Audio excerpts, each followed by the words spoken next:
Mr. President, dear Volodymyr, ministers, ambassadors, ladies and gentlemen, in all your ranks and capacities, I am very happy to welcome President Zelensky back to Paris, exactly 15 days to the day after his previous visit, and at a moment that could be decisive for the future of peace in Ukraine and for security in Europe.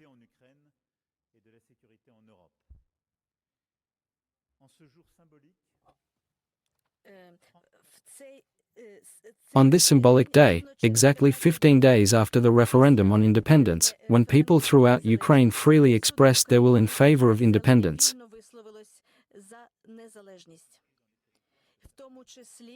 including in those territories that some today dispute,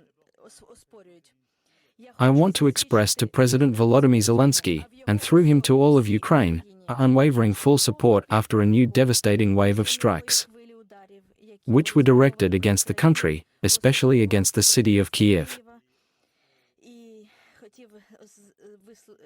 I also want in particular to offer my condolences after the strike on Dnipro. These are very heavy, unbearable losses. And with these strikes on the civilian population, Russia deepens its aggression every day, thereby violating the most basic laws of humanity and international law.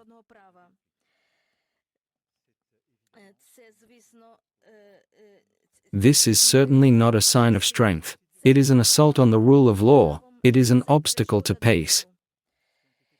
And I wanted to say to the President that in recent weeks, these last 2 weeks, which have been especially intensive,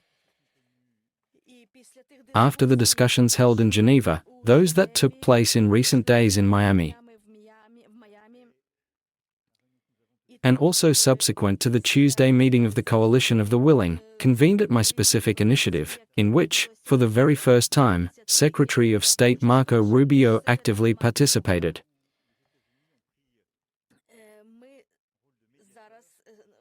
We are now in a configuration where the United States has taken on the role of mediator, and I applaud the work of President Trump's team. The United States of America, Ukraine, and all Europeans, all yearn for enduring peace. That is the central objective of the latest negotiations and rounds of meetings. But when we speak about peace, it is clear that everyone must have their own role. Russia must put an end to its aggression, and so far it has shown no sign at all of intending to do so. Ukraine is the only party that can negotiate about territory, because these are its territories, recognized as such by international law. When it comes to security guarantees, they must necessarily be with the participation of Ukrainians at this table, because this is their territory, and also if there are representatives of a coalition of the willing to sit at the table, because they also act as guarantors and because we are talking about the security of Europe. When it comes to frozen assets, those concerned are the countries of the European Union, because this falls within their jurisdiction and competence. So, first of all, everything must be properly allocated according to roles, according to competences, and according to the spectrum of our responsibilities. We are now focusing on the negotiations on security guarantees, as they are at the center of the discussion. In the upcoming days there will also be discussions between representatives of the United States and the Coalition of the Willing to clearly define the division of roles within these guarantees. At the same time, discussions are underway to ensure that Russia clearly sets out to the American mediator its positions regarding its readiness for peace. We have all united around Ukraine, around the primacy of international law, and around security and peace for Europe.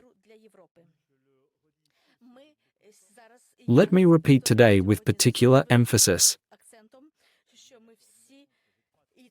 We are all, and I underline here the very important coordinating role together with the British and the Germans, we are all committed to a lasting and just peace for Ukraine and for all Europeans.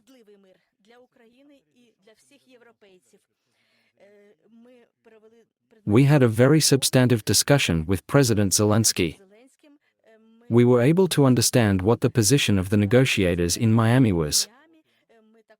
We also coordinated the positions of the partners so as to prepare for continued work in the coming weeks and days.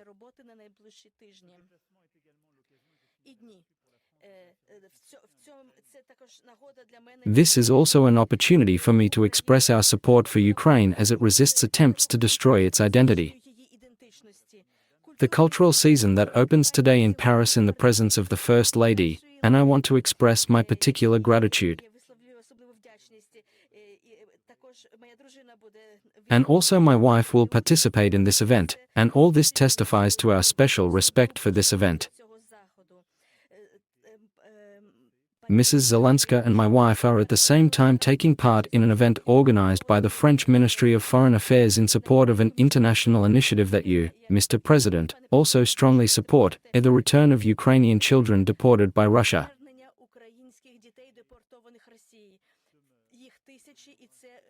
There are thousands of them, and this issue will continue to mobilize us all until we find the solution. So today's events and meetings have enabled all of us to move forward.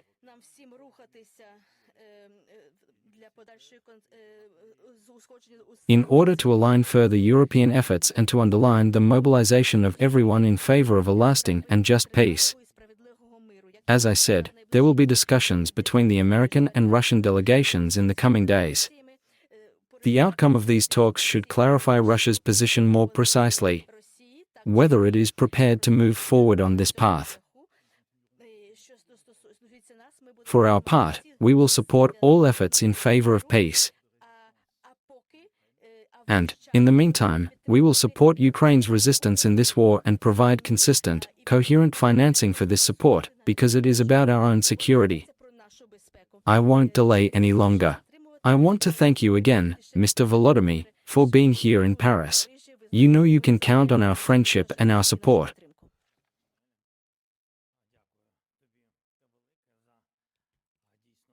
Thank you very much for our truly friendly relations and thank you for France's support for Ukraine.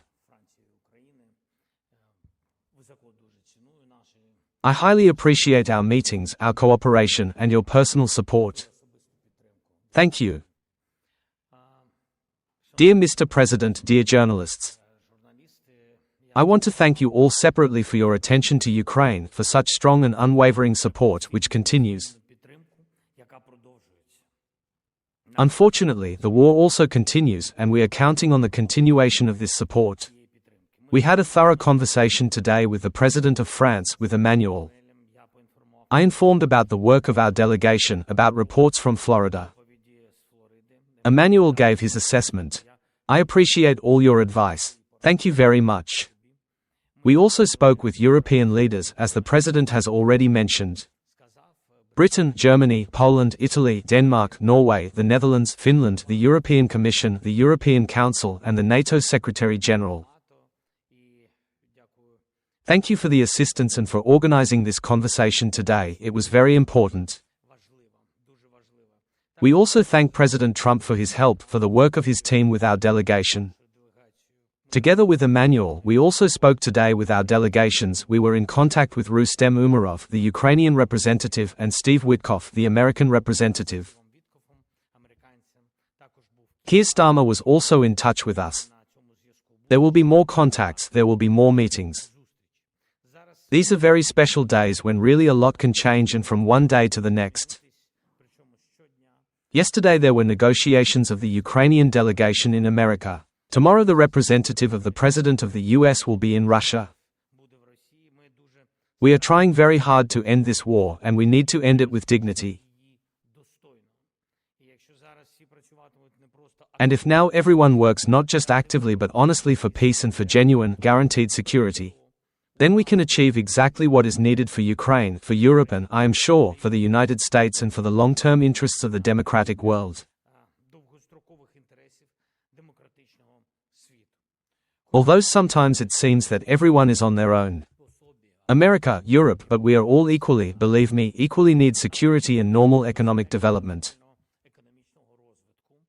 And this is our common interest. So, the common interest is to live without war. Russia must end this war, which it itself started and which it continues.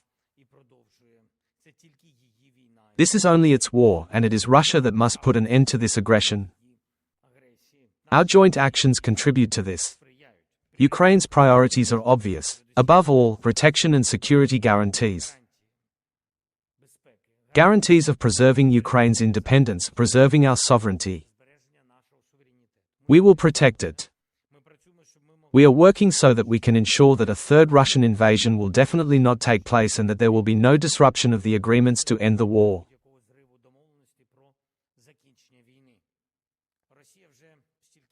Russia has already broken its promises so many times, violated every agreement. It is very easy for Russia to disrupt peace, which is why Ukraine needs reliable security guarantees for ourselves and for all Ukrainians. You can all see how the war has changed during these almost 4 years of the Russian full-scale invasion. Strike drones, missiles that are much more powerful, much more massive. The Russians are striking Ukraine, and you know, they are doing it every day. Today there was a brutal missile strike on our city of Dnipro. Unfortunately, there are casualties. My condolences to their families and loved ones. And such a threat of strikes must be removed. And therefore, security control is also a significant issue and it must be addressed. I am grateful to France and to all our partners in the coalition of the willing who are preparing real security for us.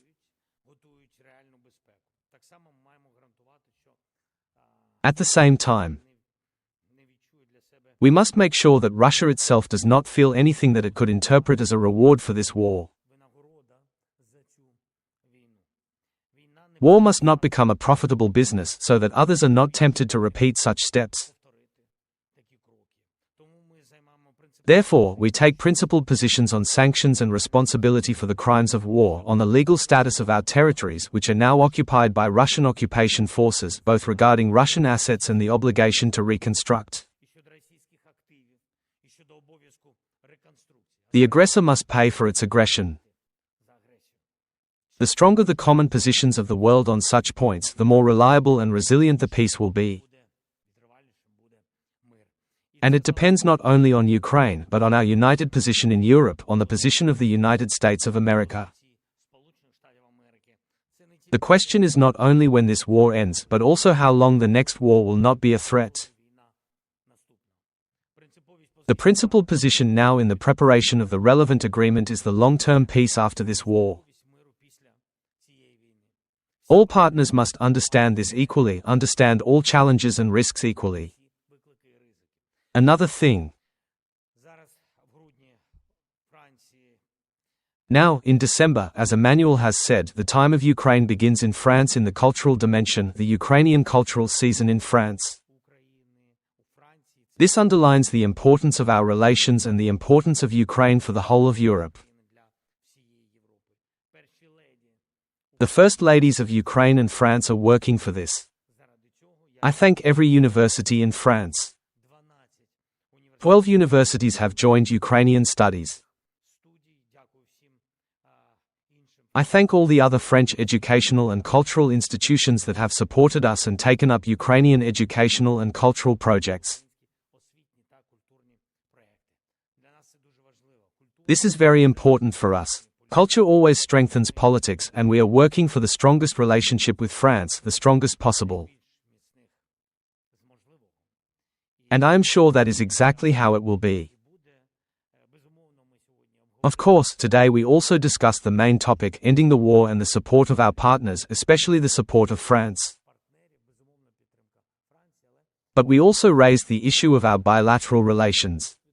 I thank you very much for the last defense package. It is very important for us, and deliveries have begun.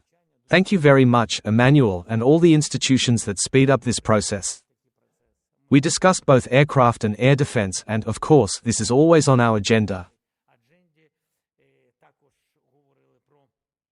We also spoke a little about our economic relations and raised the issue of recognizing our driving licenses. There are many issues in progress. I thank you for such great support from your country for our people. Thank you again. Glory to Ukraine. Thank you, Emmanuel.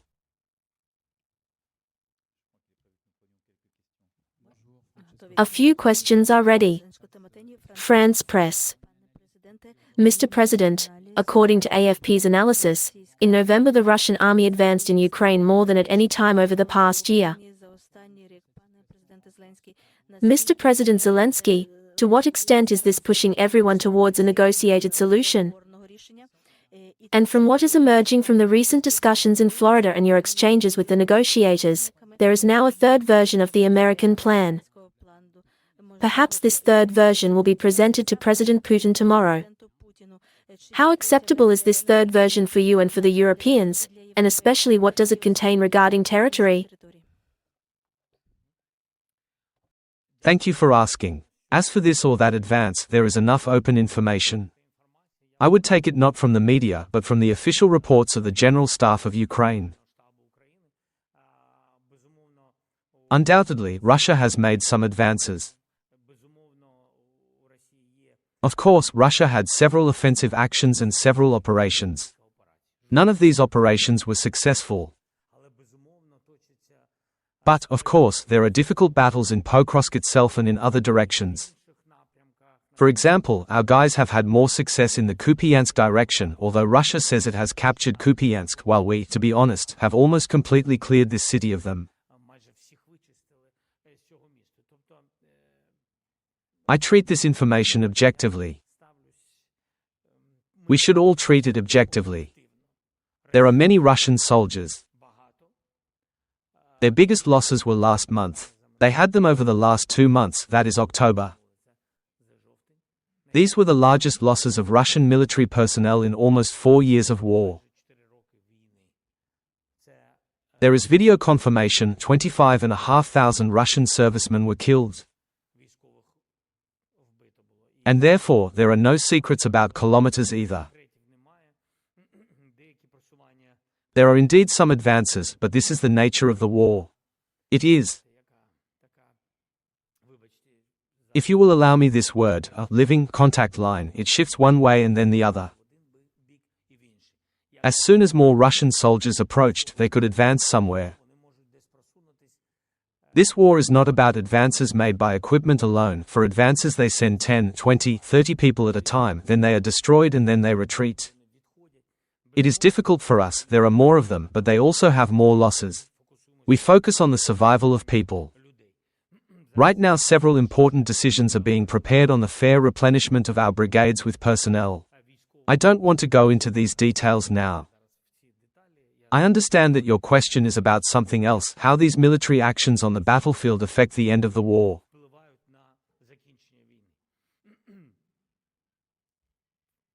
The daily losses are large on the Russian side, but we also have losses. Of course we want this war to end, and we have wanted it since the first day of the war. Every day, we feel sorry for the people. The issue in general, to be honest, is not about meters or kilometers, it is about the cost of all this. The issue is not that they can move forward. The issue is that they don't want to stop. When someone says the issue is about territory, the main issue is always about people. The issue of territory or the issue of advances is always related to security guarantees. Ukraine must know for sure. When the war ends, there will be security guarantees for the entire territory of Ukraine so that the invasion does not start again. This is the main thing, and there can be no other interpretations in this. Everything is linked to this. Political and military pressure on Ukraine will continue. And it will come from different directions, not only on the battlefield. We see an increase in missile and drone strikes. This is serious pressure, not only psychological but physical, on our population. They simply want to break the Ukrainians. I am not even talking about the political steps being taken. We will, for our part, continue to fulfill our constitutional duties. Thank you.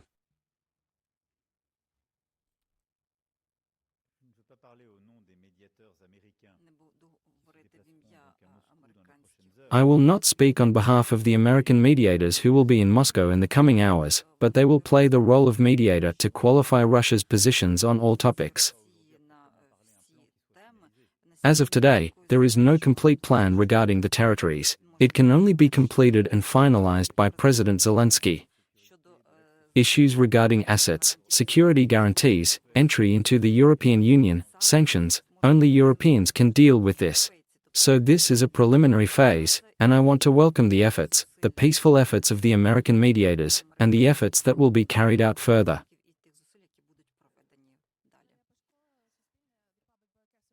Mr. President, regarding the negotiations that took place yesterday, my first question to you is, was there anything about territorial concessions? You have already said about pressure. Was there any pressure regarding these concessions? Did you talk about the contact line and what did you eventually come to? And was there perhaps something about what kind of security guarantees the US could provide for Ukraine in case of a ceasefire?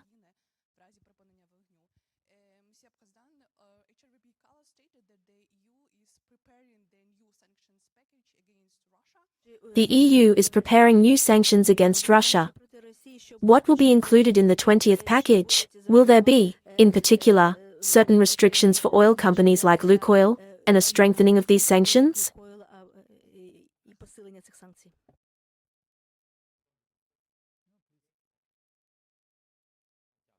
Thank you for your question.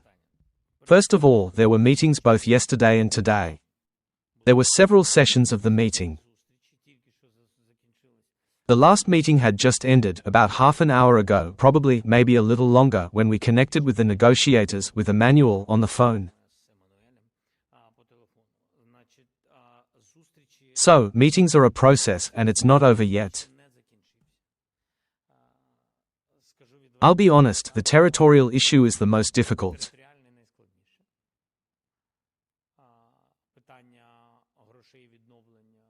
And the issue of money and recovery, in my opinion, I am speaking honestly, and we talked about it, of course, without the presence of European partners, it is not easy and it is difficult to accept because the money is in Europe.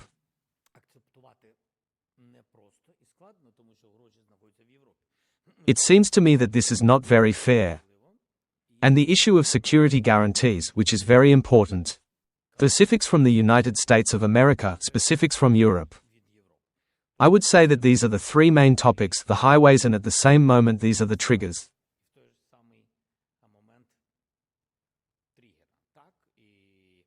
And here we need to be very careful. I thank our negotiating groups, and the plan looks better.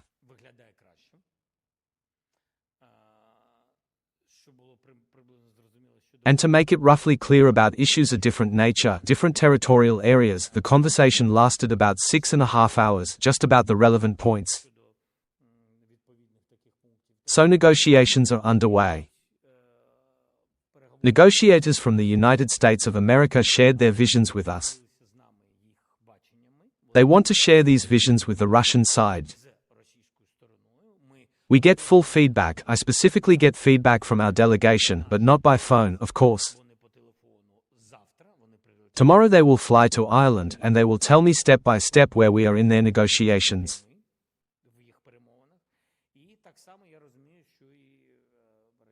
And I also understand that the Russian side is also receiving a corresponding response from the United States. I mean, the United States is receiving the reaction of the Russian side. And I think after that, we'll see where we are approximately. And then I'm still sure that we have discussions also with our European partners about the points that I told you. And we expect discussions with the President of the United States of America on probably key aspects that are very difficult.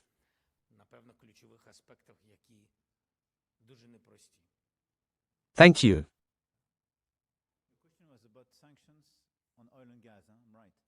Because I was with my translator and you spoke in English. So we decided 19th package of sanction, and we are preparing the 20th. And in parallel, the Americans decided to include in the sanctions, which is brand new, the two main oil and gas companies. So I think the level of pressure on the oil and gas companies and oil and gas industry in Russia will be, in the weeks to come, at the highest since the beginning of the war. And I think this is a game changer. And the level of pressure on the Russian economy will clearly increase. On top of that, you should not underestimate what we increased in parallel during the past few weeks, which is our fight against the shadow fleet. And we know that 40% of the war effort in Russia is financed through this shadow fleet. So this is the first time we have such a level of, I would say, an holistic approach on Russian oil and gas. First, because we had a US decision on sanctions, and second, because we increased our pressure on the shadow fleet. So I really believe that in the weeks to come, the pressure on the Russian economy and the capacity of Russia to finance the war effort will drastically change.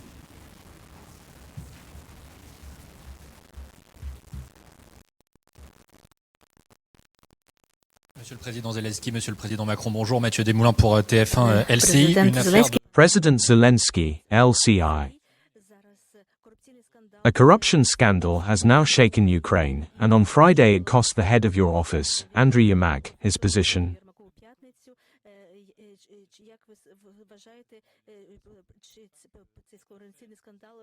How, in your view, does this corruption scandal affect the negotiations, which are now entering their final phase? President Macron. Belgium now has a very particular position on the question of using frozen assets. How do you intend to bring the Belgians over to your side at the next European Council?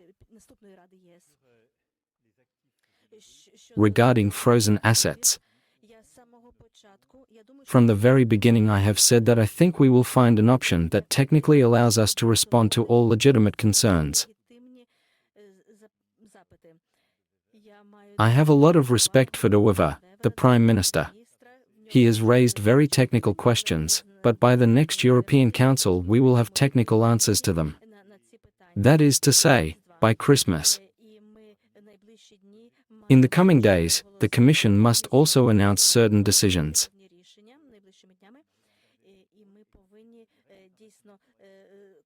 We must truly maintain control in full compliance with all international rules, while at the same time providing Ukraine with predictable financing for the coming years, if the war continues. With full respect for the rules, we are working on this with everyone.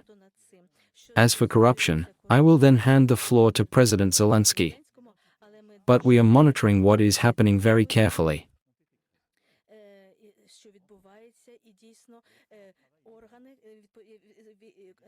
The anti-corruption bodies that were created in Ukraine are indeed doing their job, and it is their work that has led to these recent events. And therefore the work is done. Are we in a position to give lessons to Ukraine because it is dealing with a scandal of this kind? I think that as long as everything is happening within the framework of justice and in accordance with special procedures, this is normal. And I think that now you will not find a single anti-corruption case in Russia. That is what should worry everyone. Why? Because there are no independent anti-corruption bodies, and there is no independent judiciary. So, basically, if all the money goes to war and there's no one to report to, that's how this system works. But the system in Ukraine also functions differently. And also, when we talk about the French system, it all also functions differently. But in Russia, this is a real dictatorship. Thank you for your questions. You had a question about how the relevant decisions affect Ukraine. Everything influences the situation, the negotiation process, all circumstances and people. A lot is happening. In my case, I am the president of a country at war. I make decisions every day, they are different. And for the most part, they are very difficult. And from the very beginning of this war and going forward, I have made and will go on making decisions that are focused solely on strengthening Ukraine.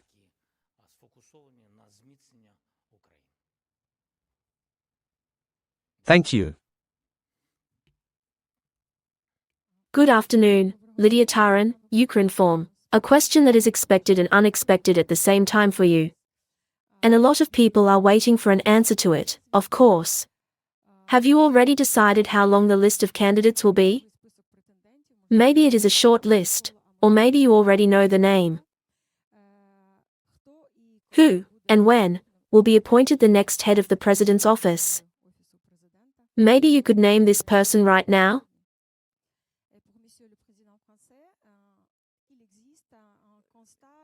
Question for the President of France.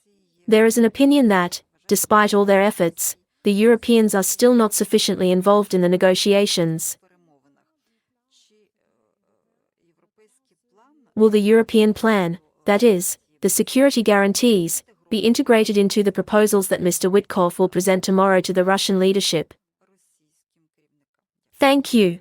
Thank you for asking. I'm not sure that this question is very interesting to the French audience. Is it? Okay. This is understandable.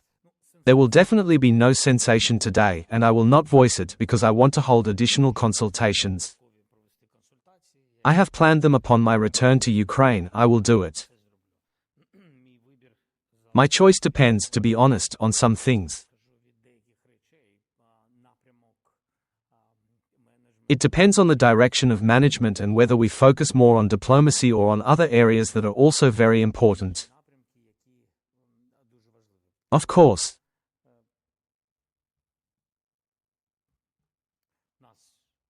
We have worthy people in Ukraine. I think you'll see it. Could you at least narrow it down a bit and name some candidates? Let's wait so that we do not narrow things down too quickly, if we may.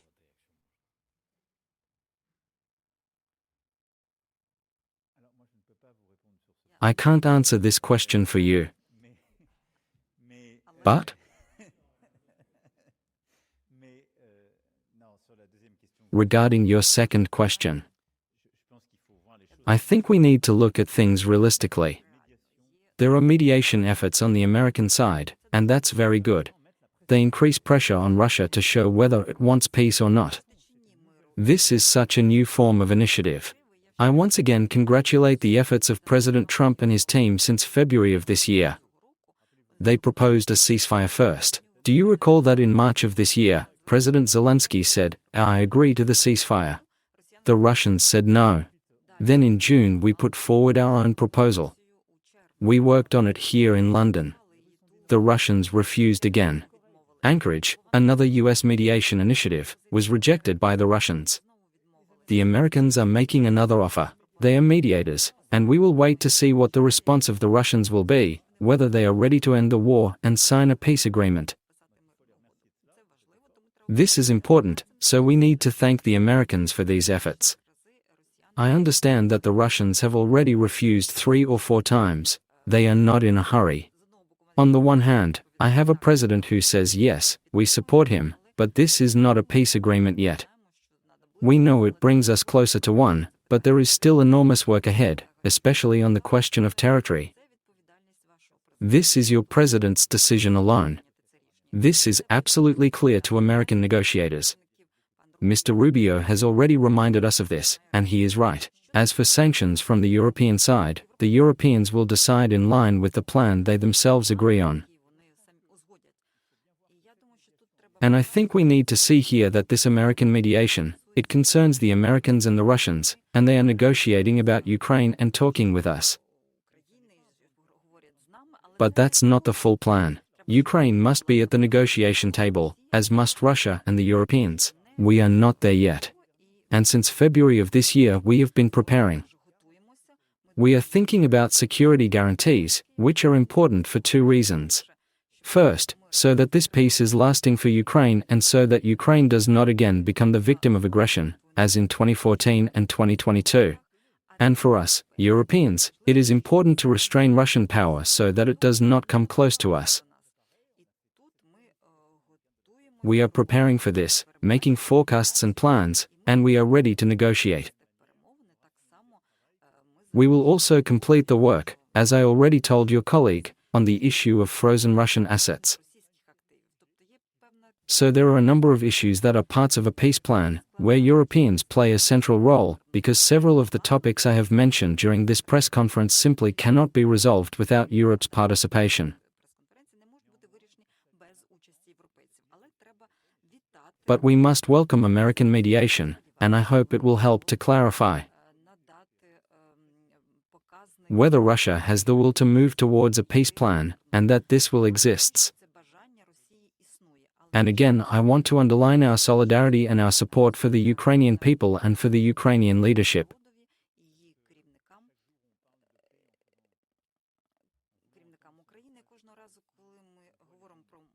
Every time we speak about peace and wait for messages from Russia, we see bombs falling on Ukrainian territory, killing civilians, destroying infrastructure and bringing cold and everything like that. But facts are stubborn, and so we must continue to support Ukraine and at the same time try to build a lasting peace through negotiations. Thank you. Thank you, ladies and gentlemen. Thank you, Emmanuel.